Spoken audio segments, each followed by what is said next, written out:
gefum okkur þegar það ekki að fjárfesta í fasteignum, þegar ég eyðilagði allt saman á hann, þá ætla ég að fjárfesta í fyrirtæki sem eru skráð á markað. Og þá að spurningin, hvaða upplýsingar hafið þið? Gallinn við það, eða gallinn, en þetta er svo sem ekki galli, gallinn við það, getum orðað þannig, við að fjárfesta í skráðum félögum, er að það er afskaplega takmarkaðar upplýsingar sem eru til staðar.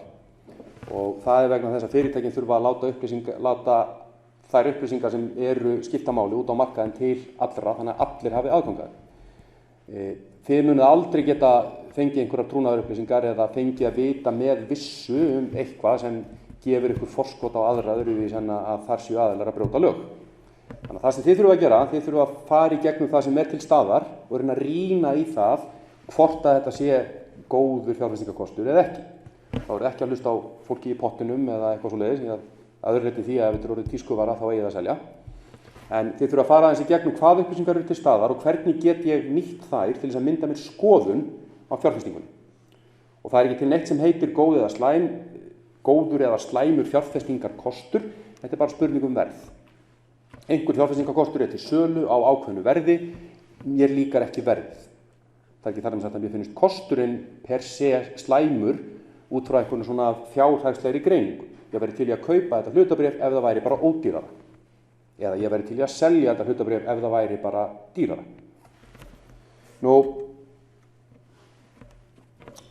Við horfum á ársreikningin. Þetta er það sem við höfum yfirleitt. En ársreikningar eru náttúrulega þess eðlis að þeir eru að birta sögulegar upplýsingar og yfirleitt með talsverðu svona tímalaggi, þannig að við erum að fá ársreikning kannski 3 mánuðum hérna á Íslandi eftir 3 til 4 mánuðum eftir að árinu lýkur, þannig að þetta eru orðnar svolítið gamlar upplýsingar og margt hefur gerst síðan að fyrirtæki skila þessum reikningum, en þetta er þó það besta sem við höfum. Og yfirleitt eru árslokareikningarnir miklu ítarlegri heldur en milliuppgjörin. Þessum fyrirtæki sem eru skráð á hlutabréfamarkaði á Íslandi, þau þurfa að skila uppgjörum 4 sinnum á ári og það er yfirleitt ársreikningurinn sem er með mestu og bestu upplýsingarnar. Það er umfjöllun eðli rekstrarins og mikið niðurbrot oft á tekjur og kostnað, eitthvað svona sem er ekkert endilega sjálfgefið að sé í milliuppgjörum. En ársreikningurinn, rekstrarreikningur, efnahagsreikningur, sjóðstreymisyfirlit og það sem skiptir ofboðslega miklu máli sem er skauta ógeðslega oft yfir, nóturnar eða athugasemdirnar. Það er alltaf þessi footnotes, það er bara tekjur eru þetta svo svona tala fyrir framann 1. Það er footnote 1. Það er að menna að lesa í ræm. Þar liggja allar upplýsingarnar. Hvað er hlutafé? Þið veitum öll hvað hlutafé er. Þetta er þarna ákveðum við að koma inn í strúktúr fyrirtækis sem hluthafar. Ef við eigum pening þá getum við svona í hinu fullkomna heimi ákveði hvar við komum inn í fjármagnsskipan félagsins. Við getum komið inn sem hluthafar. Þá eigum við kröfu á eignir félagsins og eigum ótakmarkaða hlutdeild bara í því hlutfalli sem við eigum í hlutafénu af velgengni félagsins. En við getum líka tapað allir í fjárfestingunni. En ef það gengur sjúklega vel, að þá njótum við þess í ávöxtum. Við getum valið það að koma inn sem kröfuhafar, lána fyrirtækinu peninga, þá nótum við forgangs fram yfir hluthafana, þannig að ef illa fer og eignirnar eru seldar, þá fáum við fyrst peninginn að því marki sem hann dugar til þess að dekka okkar kröfu. En ef það gengur sjúklega vel, þá fáum við ekkert annað heldur en það sem við sömdum í upphæð. Þannig að við treytum örygginu fyrir ávöxtun. Fáum meira öryggi, minni ávöxtun. Við getum líka fengið meira ávöxtun, en það er minna öryggi. Sumir vilja náttúrulega fá meira öryggi og meira ávöxtun, en það bara virkar ekki.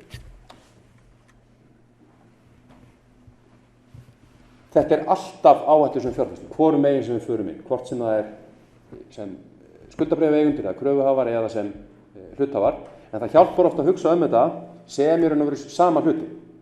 Þetta eru 2 ólíkir hópar sem eiga misrétt háar kröfur á eignir félagsins.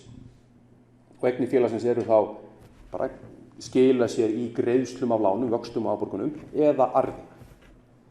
Þannig að það er það sem við tölum sem þess að krafa á eigninnar. Svo náttúrulega líka illa fer og allar eignir eru seldar og þá bara peningunum dreift til kröfuhafana. Og ef fyrirtæki fer í gjaldþrot og það reynist vera meira en nóg af eignum til þess að dekka allar skuldirnar, þá fá hluthafarnir bara eitthvað sem hlut og það gerist reyndar eiginlega aldrei. Lánveitendur eiga forgang. Og og síðan getur svona forgangur þeirra innbyrðis verið ólíkur. Að einhverju koma inn og veita lán gegn veði í tilteknum eignum. Þannig að ef illa fer, þá eiga þeir afraksturinn af sölu þeirra tilteknu eigna. Oft þetta bara fasteignir eða byrðir eða einhverju aðri fastafjármunir, þá það sett og það fer fyrst til þeirra sem eiga samningsbundna kröfu á þær eignir. Þannig að það er alltaf að horfa á öryggið. En það sem við erum ekki að tala það að koma inn sem kröfuhafi, heldur erum að horfa á hlutaféð, þá þurfum við að horfa á það sem hefur áhrif á hlutabréfaverð. Hvað það sem að keyra það áfram? Og að mínu mati, þá það að leggja mat á verðmæti hlutafjár miklu meiri list heldur vísindi. Að þú verður að kunna svona til verka í gerð matslíkana og þessu þar og það svolítið eins og að setja saman reiknivél. Ef þið eru verkfræðingar, einhverjir rafmagnsverkfræðingar og vinni við það að setja saman reiknivélar, þá skiptir höfuðmáli að hún reikna alltaf rétt. 2 + 2 eru alltaf 4. Ekki bara stundum, heldur alltaf. Þannig að 2 + 2 eru 4. Það alveg sama með þessar Excel-æfingar sem ég og Vignir og fleiri erum að vinna ykkur eins að degi, að jú, það ákveðin vísindi fólkin í því, en það bara fyrst og fremst þess að tryggja það að 2 + 2 séu alltaf 4. Það hvað við setjum inn sem skiptir máli. Reiknivélinni veit það ekki að ef við ætlum að setja inn 2 + 2 = 4 sláum óvartinn 3, þá kemur ekkert villa upp á skjáin. Það er ekkert verið að leggja mat á það hvaða forsendur við setjum inn. Forsendurnar eru listin. Og það eru óendanlega margir hlutir sem geta haft áhrif á þetta. Og þegar allt kemur til alls, þá þetta bara okkar skoðun. Það sem við erum að gera, við ætlum að mynda okkur skoðun á framtíðar greiðsluflæði fyrirtækisins. Og það dálítið stökk frá því að vera að skoða tölur sem áttu sér stað í fortíðinni, hvernig fyrirtækinu hefur gengið. Það segir ekkert endilega allt það hvernig fyrirtækinu muni ganga. Það geta alveg ótalmargir þættir gerst sem gera það verkum að árið í ár verður miklu verra eða miklu betra heldur en árið í fyrra. Og það var ekkert í ársreikningunum í fyrra sem gaf það til kynna að það myndi ganga svona rosalega vel eða rosalega illa í ár. En það hins vegar það besta sem við höfum. Það eru nokkrar aðferðir, og reyndar óteljandi aðferðir til þess að verðmeta fyrirtæki. Ég ætla að fara í gegnum 3 núna sem eru svona kannski algengastar, misflóknar og sækja mismunandi hluti úr ársreikningunum, segja mismunandi sögu en eiga samt að leiða okkur að þeirri niðurstöðu hvað verðmæti hlutafjárins. Við þurfum fyrst að átta okkur á því hvaða verðmæti erum við að horfa á. Það til eitthvað sem heitir verðmæti fyrirtækis, eða enterprise value, og síðan eitthvað til sem heitir verðmæti hlutafjár eða equity value. Og við byrjum á að horfa á það að verðmæti fyrirtækisins í heild sinni núvirt summa alls greiðsluflæðis sem fyrirtækið getur greitt til þeirra sem eiga á það kröfu í framtíðinni. Og það eru bæði hluthafar og kröfuhafar sem eiga kröfuna. Þannig að ef fyrirtæki getur borgað út 100 krónur á hverju einasta ári, og segjum að það bara 10% ávöxtunarkrafa, þá það verðmæti þess 1000. Bara borgar 100 kallinn í eilífuna. Hins vegar verðmæti eiginfjár ekki 1000, vegna þess að hluta af þessum 100 kalli, hann fer í að borga niður lán. Þannig að ég sem hluthafi á ekki tilkall til alls 100 kallsins heldur bara hluta. Þannig að verðmæti hlutafjárins hlýtur alltaf að vera aðeins lægra. Þannig að við getum gert þetta á 2 vegu. Við getum hort á það að reikna einangra verðmæti hlutafjárins, greiðsluflæði til hlutafjárins og hort á það sérstaklega. Við getum líka reikna áætla verðmæti fyrirtækisins og leiðrétt fyrir skuldunum og afgangsstæðin það hlutafjár. Og báðar aðferðirnar eru svo sem alveg jafn gildar, hafa sína kosti og sína galla. En það sem ég myndi segja fyrir ykkur sem eru svona velta þessum fyrir ykkur, reynið bara að nota eins margar aðferðir og hægt á sama tíma. Vegna þess að þið fáið ólíka niðurstöðu, en þið fáið með ólíkri sýn á sama hlutin, þá getið þið myndað ykkur betur skoðun. Sjáu að þessi aðferð gefur ákveðna niðurstöðu sem það sem fyrirtæki lítur út fyrir að vera mjög gott og bara kauptækifæri í því. Svo ger ég aðra aðferð og þá kemur ljós að þetta ekki jafn gott. Í hverju felst munurinn? Ef þið skiljið hvernig aðferðinum beitt, þá getur þið fundið út hvað önnur aðferðin tekur inn og hverjum sleppir, borið saman við hinna. Það eru búin að finna út svona þennan stað í ársreikningnum þar sem þetta eitthvað svona álitamál og þá sökkvið ykkur ofan í hann. Nú, fyrsta skrefið, rekstrarreikningurinn. Það yfirleitt fyrsti reikningurinn og þetta svona það sem menn svona sökkva sér yfirleitt oftast í og þið hafið séð það núna ef þið fylgist með viðskiptablöðunum að það er alltaf að tala þetta fyrirtæki hagnaðist þetta sem er aukning á hagnaði x% frá árinu í fyrra eða þetta fyrirtæki tapaði svona og ef fyrirtæki tapar peningum þá er alltaf að skrifa því svona neikvæðum stíl eins og það sé nú bara alltaf farið til fjandasama eða ef hagnaðurinn var minni. Ok, gott og vel, það er gott að græða og allt það fyrir fyrirtæki en þarf hins vegar ekkert að vera þessi slæmt að tapa og oft á tíðum það bara mjög mikið styrkleikamerki ef fyrirtæki tapar peningum. Við getum verið með fyrirtæki sem er til dæmis með mikla viðskiptavild og eitthvað svoleiðis og ákveður síðan bara, ég ætla að afskrifa viðskiptavildina. Kemur mikið tap en það að afskrifa viðskiptavildina ef það var virkilega tilefni til þess, það skilur fyrirtæki ekki eftir í verri stöðu heldur en það var fjárhagslega en hins vegar lítur það miklu betur út, bara eignir og skuldir líta miklu betur út því að það endurspeglar betur raunveruleikann. Skila tapi, en mér sem fjárfesti, mér var eiginlega alveg saman það. Efnahagsreikningurinn, eignir, skuldir og eigið fé, það er ekki talað það að eignir einhvers fyrirtækis hafi aukist svo mikið á milli ára, ekki nema mögulega fasteignafélagana, en tala aldrei það að eigið fé hafi aukist 10% á milli ára. Eða eigið fé hafi minnkað 10% þrátt fyrir 5% aukning í hagnaði, eins og það sé eitthvað slæmt. Nei, það er bara að borga út arð eða lækkað eigið fé eða eitthvað svoleiðis, það er bara hluti af svona endurskipulagningu. Og síðan sá reikningur sem fær aldrei neina umfjöllun, sem ég finnst alveg óskiljanlegt, það er reikningur sem segir allt sem við þurfum að vita. Og það er snjóstreymisyfirlit. Það er handbært fé. Vegna þess að það fyrsta sem ég vil vita þegar fjárfesti í fyrirtæki mun að vera til eftir 1 ár, eða eftir 10 ár, eða eftir 20 ár.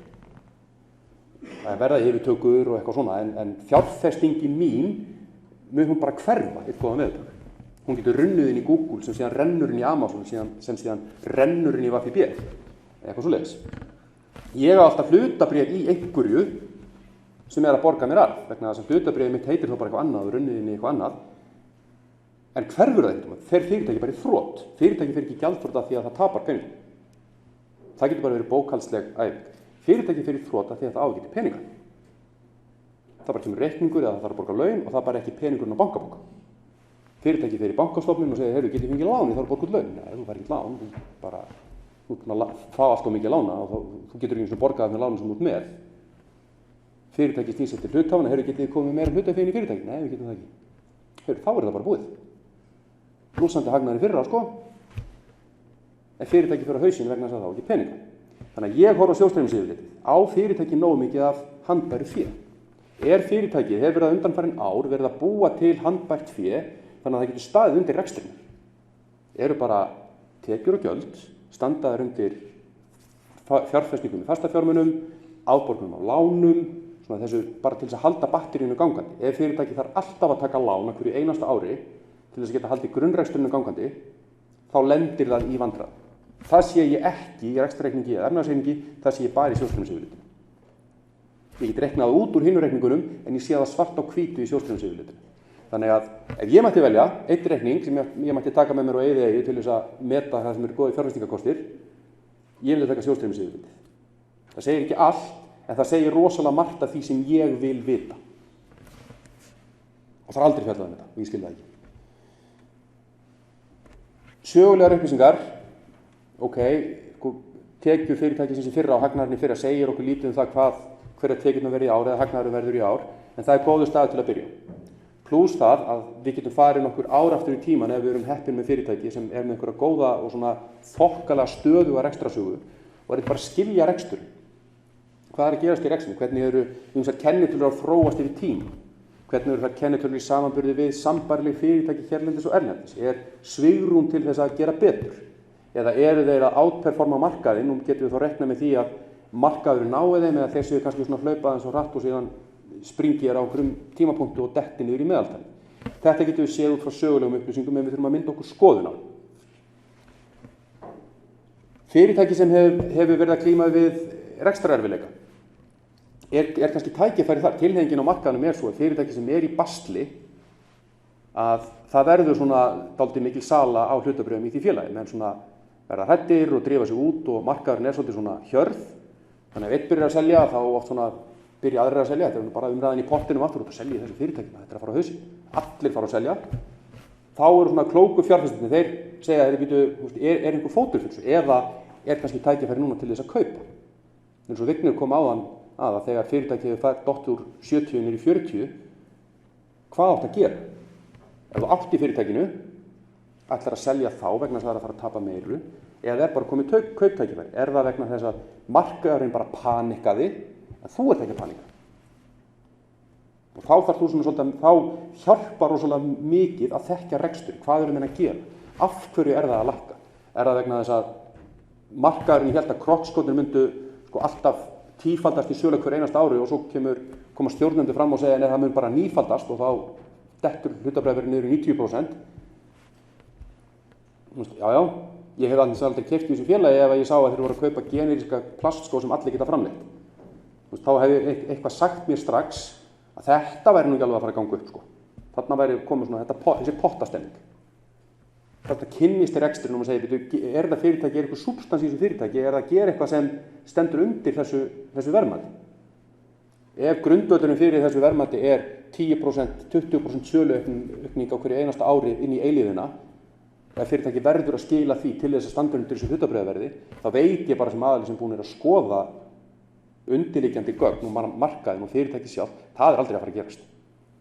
En þetta er gott fyrirtæki, þannig ég ætla bara að bíða eftir að markaðurinn fatti það og kaupa í Crocs þegar verðið fer niður í 1.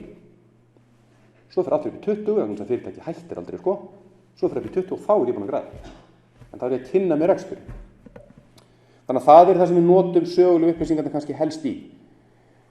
Nú, hversu marktækar eru þær? Þær eru alltaf marktækar því að þær eru fakta.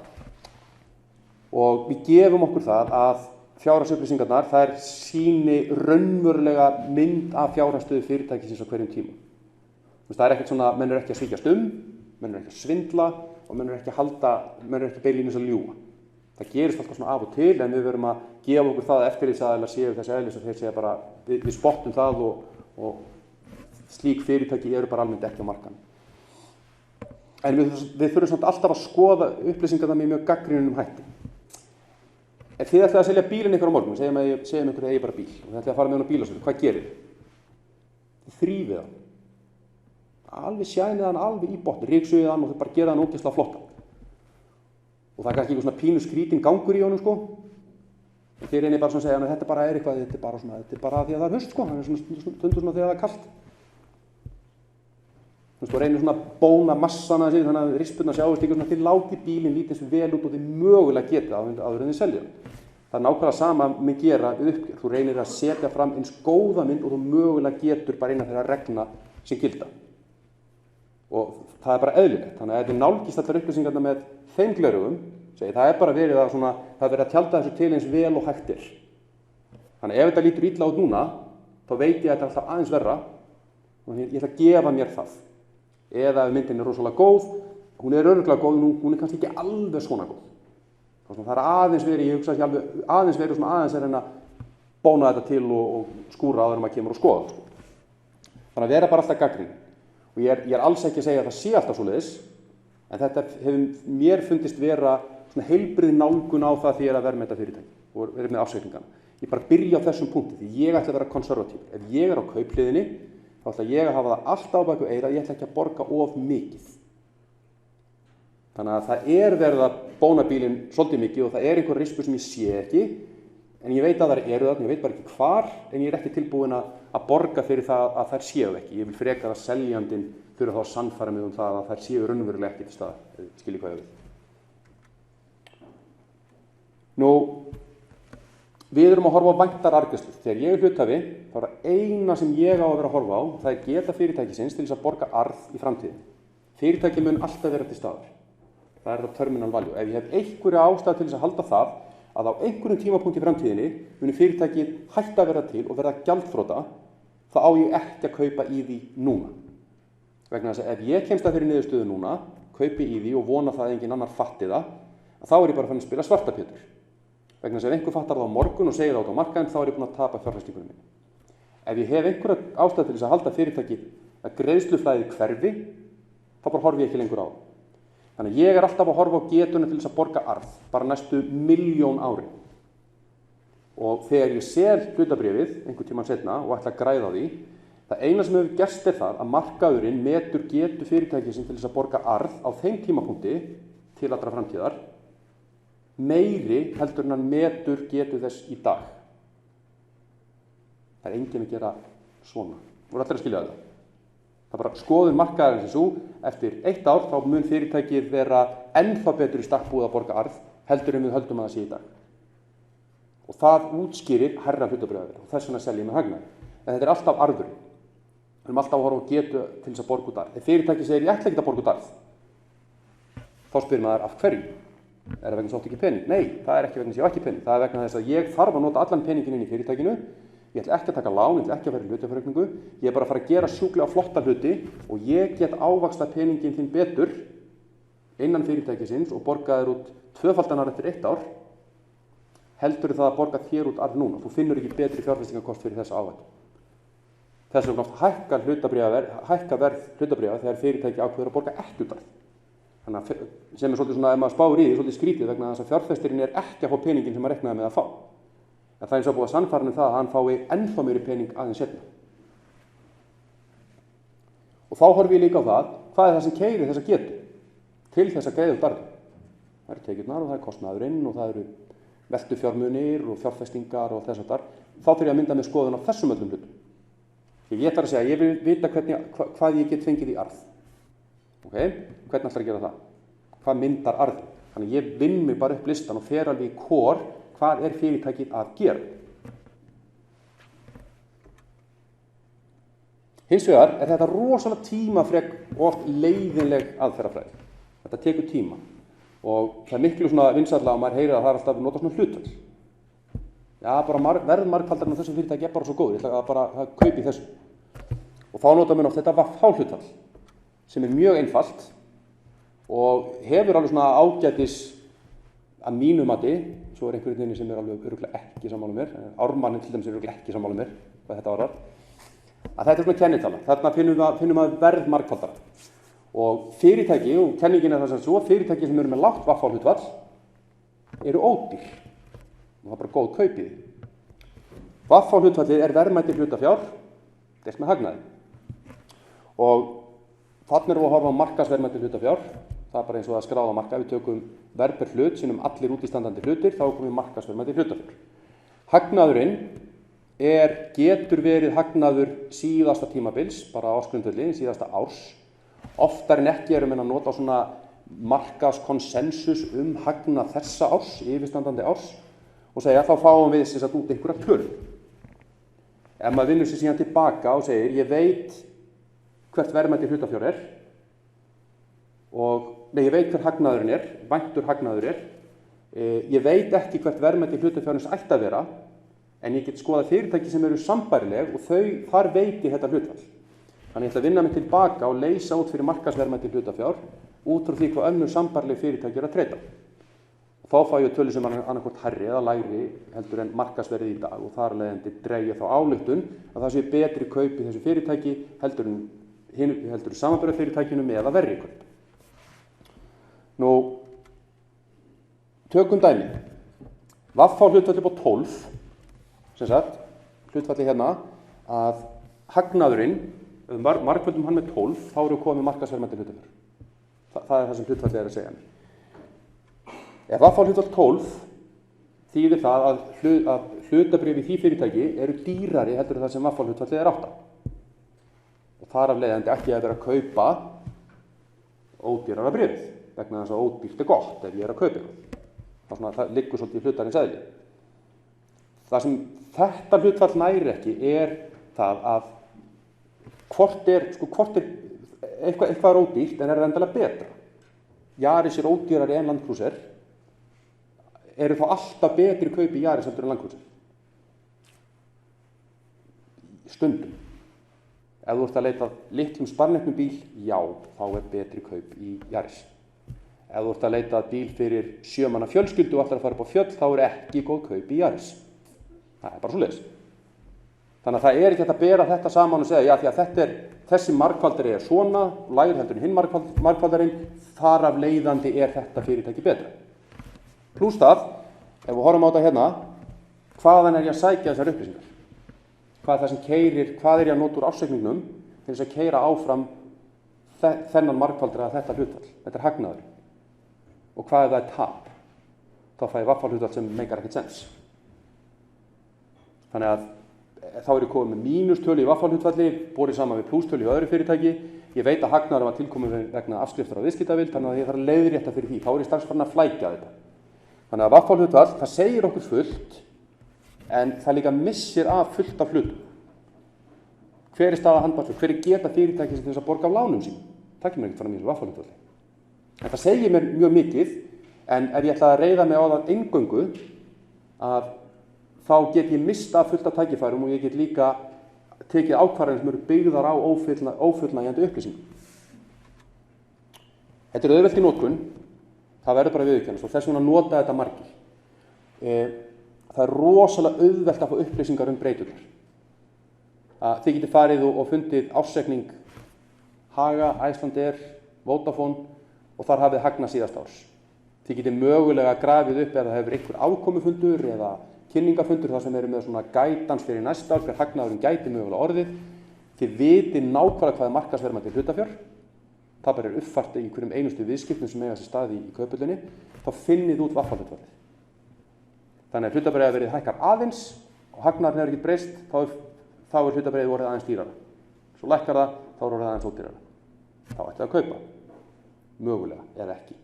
Vegna þess að getur ekki stundum átt rétt á sér að hlutabréfið verði lækki, er það þá ekki bara eðlileg leiðrétting? Er það að komið kauptækifæri strax, eins og Vignir kom inn á áðan? Við notum þetta oft til þess að bera saman fyrirtæki og þá falla menn oft í þá gryfju og segja að fyrirtækin eru sambærileg, sem þau eru ekki. Við sjáum, ég talaði um fasteignafélögin áðan,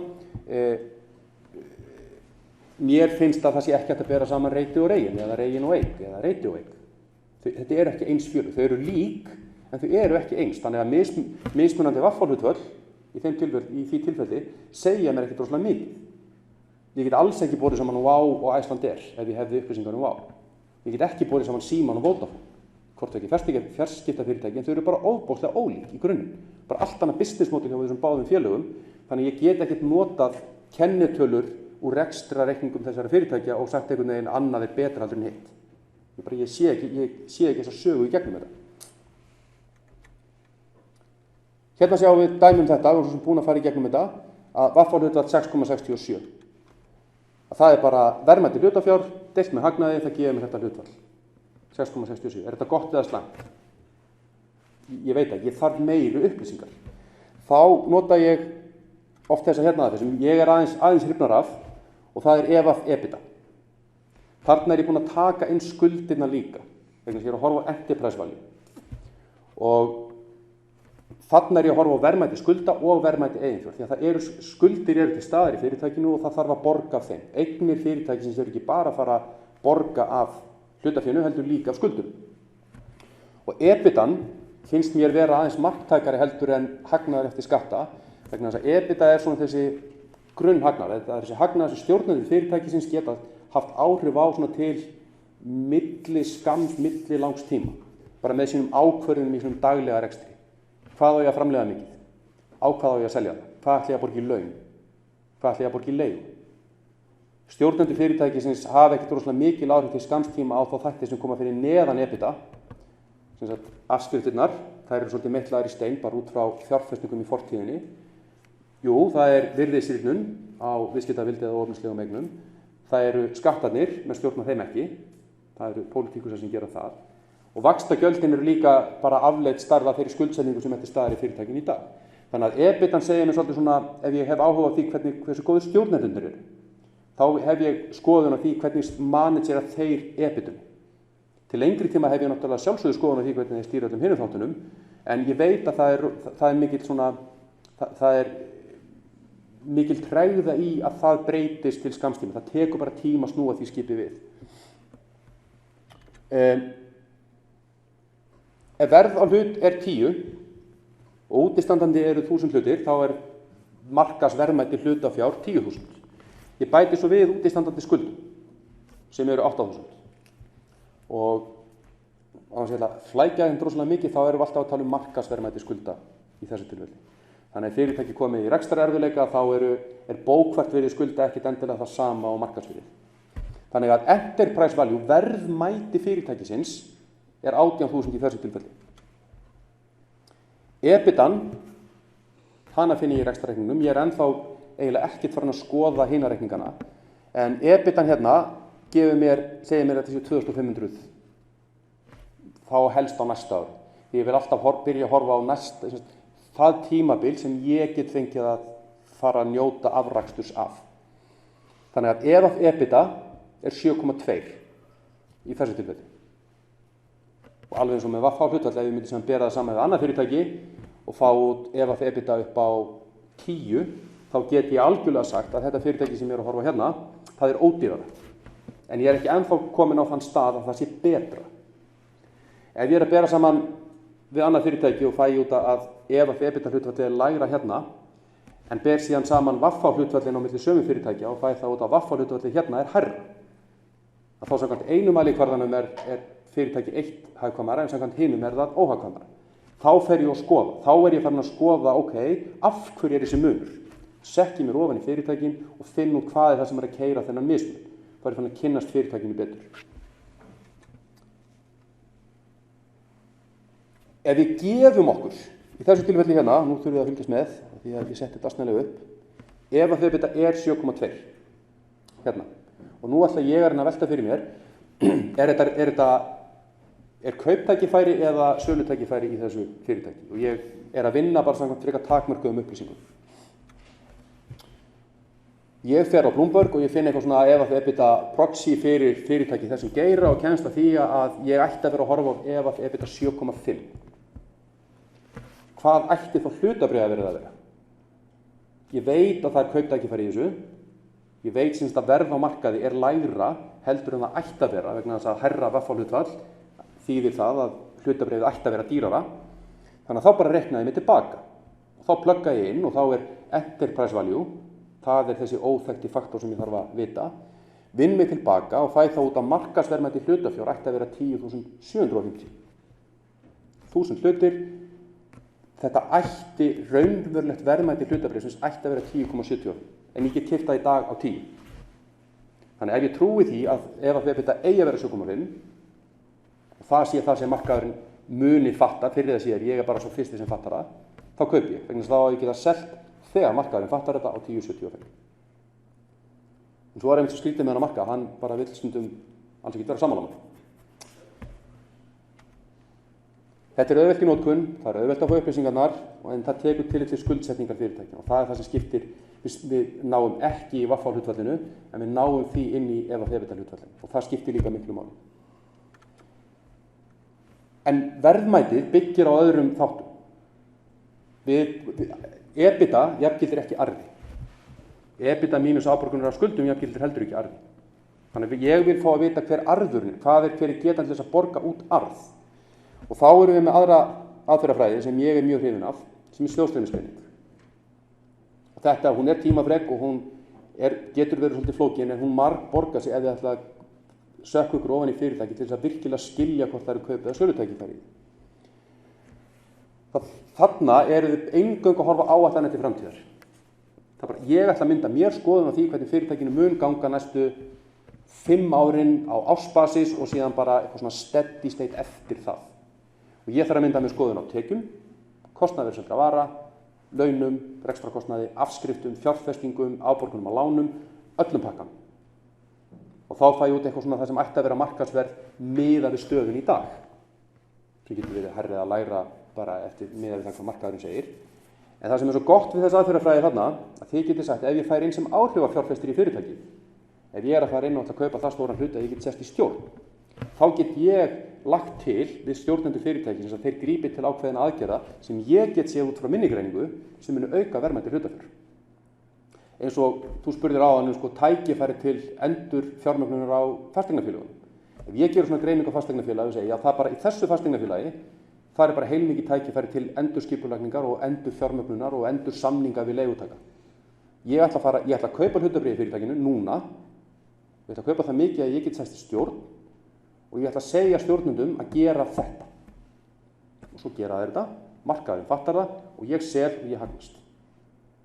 Þá ertu orðinn svona áhrifa fjárfestir og þú nærð því út úr svona greining vegna þú getur séð hver áhrifin eru. En þarna þarf maður að mynda sér skoðanir á óteljandi hlutum. Og ég ætla að skauta mjög hratt yfir þetta að því eins og Björn sagði að þá verður vantarlega boðið upp á námskeið í svona ítarlega námskeið og þetta tekur mjög lengri tíma, 45 mínútur. Við erum að horfa á þessa jöfnu. Verðmætið er núvirt summa allra arðgreiðslna alla eilífð.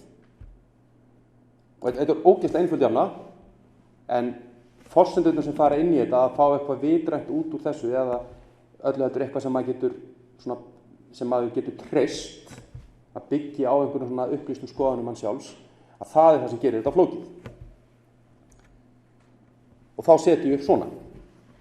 Mjög einfaldað núvirðislíkan að ég byrja á að finna EBITDA, þá fer ég að taka rekstrareiningin og spá fyrir hann næstu 5 árin allavega og helst aðeins lengur og ég þarf að áætla það hver ég til að EBITan eigi að vera. Og ég þarf líka að halda áfram niður listan í rekstrarreikningnum. Þó ég byrji með EBITu þarna, þá þarf ég að áætla það hverjir skattarnir eru. Og ég get ekki eitthvað svona nálgun út frá því hvernig skattar eru á EBITA sögulega eitthvað svoleiðis, en ég vil líka bara fara neðar og segja, er einhver skattaleg inneign eða skattaskuld eða eitthvað svoleiðis á staðar, hvernig kemur hún í greiðslu. Ég vil vita nákvæmlega hvað fyrirtæki er að fara að borga í skatt. Ég ætla ekki að nálgast eitt eða neitt, ég ætla að mynda með skoðun á öllum þessum liðum. Fjárfestingar í fastafjármunum. Hvað er fyrirtækið að fara að kaupa af fastafjármunum? Því að ef það ætlar að fara að stækka, þá þarf það að fjárfesta í stærra húsnæði eða stærri vélum eða meiri rekstri. Hvar kemur það inn í jöfnunum? Og það sé ég fyrst og fremst í efnahagsreikningnum og sjóðstreymisyfirlitinu. Þannig ég þarf að gera sjóðstreymisyfirlit og efnahagsreikning. Og sama með veltufjármunina, því að það er oft það sem menn svona áttar sig ekki á, að það er svo mikil verðmæta sköpun eða verðmæta losun fólkin í því að stýra veltufjármunum rétt. Og það eru byrðir, kröfur og byrgjar. Það er alltaf saman spurning greiðslufresti og allt þess og bara nýtingu á lager og innkaupum á lager og þess að þarna er oft rosalega mikið svigrúm til þess að búa til verðmæti fyrir hluthafa. Ertu bara duglegri að innheimta kröfur, ekki vera að afskrifa kröfur á viðskiptavinni sem nenni ekki að borga þér. Ekki vera að fjárfesta of mikið inn á lager. Vegna þess að ef þú situr uppi með allt of stóran lager þá bara eyðileggst hann og verður verðlaus. Og það er bara peningar sem þú ert búin að henda út gluggann. Þannig að þetta er eitthvað sem ég á að mynda með mjög sterka skoðun á líka. Það ger ég bara með því að fara í gegnum efnahagsreikninginn. Þannig að ég get ekki verið bara að horfa á rekstrarreikninginn. Síðan horfi ég á vexti af lánum, afborganir af lánum og þá er ég komið með frjálst sjóðstreymi til hluthafa. Það er þetta free cash flow to equity. En yfirleitt tek ég free cash flow to firm, þannig að ég byrja á að segja, ég ætla að taka hagnað EBITDA mínus skatta, mínus capex, mínus breytingar á veltufjármunum, þá fæ ég út verðmæti félags. Eða öllu heldur hversu mikið fyrirtæki getur kastað af sér af fjárflæði á hverju ári til þess að borga annars vegar kröfuhöfum og hins vegar hluthöfum. Ég þarf að núvirða það. Ég veit hver ávöxtunarkrafan er á skuldirnar því að það er bara svona sirka það sem fyrirtækið er að borga af lánum sínum í vexti. En svo þarf ég að vera með einhverja ávöxtunarkröfu. Og hún endurspeglar þá áhættu sem ég annaðhvort vil taka eða ég sé í fyrirtækinu. Þannig ég segi mér að ávöxtunarkrafa eiginfjár er 15%, ávöxtunarkrafa skulda er 10%, 50-50 fjármögnun skuldir og eigið fé. Og þetta getur verið bara svona target eða svona einhver vænt stöðugleika fjármögnun skuldsetning. Og þá fæ ég út þennan vegna fjármögnunarkostnað sem er ávöxtunarkrafan sem er gerð á fyrirtæki. Núvirðingarkrafan sem ég nota til þess að núvirða þetta fjárflæði. Og síðan þarf ég að mynda með skoðun á því hver er þessi varanlegi vöxtur. Því eftir 5 ár þá verður fyrirtækið til staðar. En ég get ekki spáð fyrir það hvað gerist á ári 6. Ég get það, en fyrirtækið verður líka til eftir 150 ár.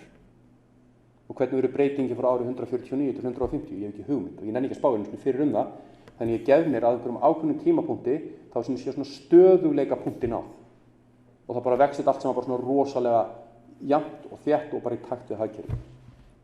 Þegar ég fer í gegnum þessar æfingar og allar þessar forsendur sem ég moka inn í módelið að þær taka mig marga daga að svona fínpússa, þá get ég séð hvert núvirkt fjárflæði til hluthafa, summan af því og þá fengi ég út að markaðsverðmæti þessa tiltekna félags væri 368. Deili því með fjölda útistandandi hluta sem eitthvað, segjum að þau séu 100 og þá markaðsverðmæti á hlut 3,68. Ef ég get keypt það í dag á 3,50, þá bara kaupi ég það. Og það ekkert svona, inn í þessu ég ekki búin að sleppa út þessum hlutum sem ég sleppi í kennitölu samanburðinum þegar að skoða vaffarhlutvall og ef að þebita. Það ég búin að fara í gegnum línu fyrir línu allt sem fyrirtæki gerir. Svo alltaf einhver vikmörk og eitthvað svoleiðis, en ég segi, mér finnst að fyrirtæki ætti að gera svona. Góður stjórnandi myndi taka svona ákvörðun, bara byggt á þeim upplýsingum sem maður hefur í dag.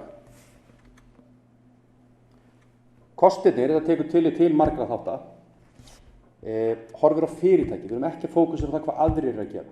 Hvað aðrir gera segir mér ekkert rosalega mikið það hvað ég ætti að vera að gera í þessu fyrirtæki. Þetta flókið og það rosalega margir huglægir þættir sem spila inn í og þetta kallar á ítarlegan skilning á undirliggjandi rekstri. Að því sögðu, þá ekkert úr vegi að velta fyrir sér þeir sem beita þessar aðferð eða þessum aðferðum, hvernig gengur þeim á markaðnum? Einhver ein aðferð betri? Og flestu stóru aðilarnir á markaðnum að þeir nota sjóðstreymisgreiningu og fara mjög ítarlega í greiningar á fjárfestingarkostum og hvort að þeir séu þessir aðilar sem eru að slá markaðnum við og græða meira en markaður. Þetta flókið. Hvernig sem á það horft, þá þetta flókið og menn geta aflað sér ákveðna upplýsingar með því að kynnast rekstrunum og allt þess og þar, en það nóg?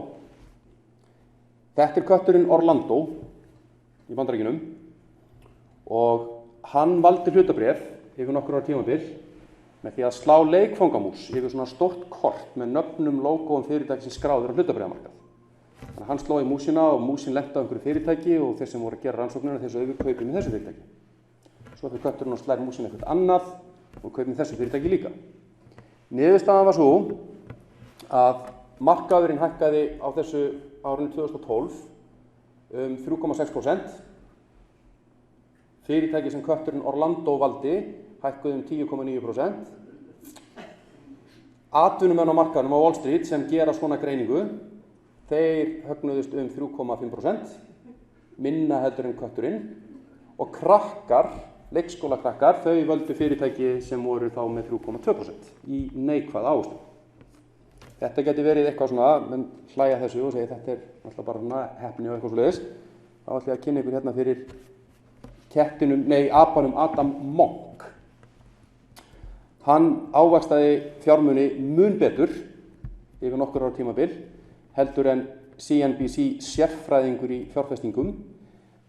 Menn létu hann fá penna í hendurnar og svo átti hann bara að teikna á blaði yfir hlutabréf og hann bara teiknaði hringi með mölduðu fyrirtæki og hann var betri heldur en sérfræðingur CNBC.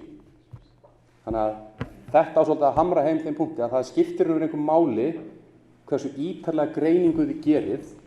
Þið munið aldrei svona höndla sannleikann. Það skiptir einhverjum máli því að þið eruð að velta fyrir ykkur hvað að fara að gerast í framtíðinni. Þið getið komist hjá því að gera augljós og fáránleg mistök en þið eruð aldrei að fara að sigra kött eða apa. Hlærvignir. Eru spurningar?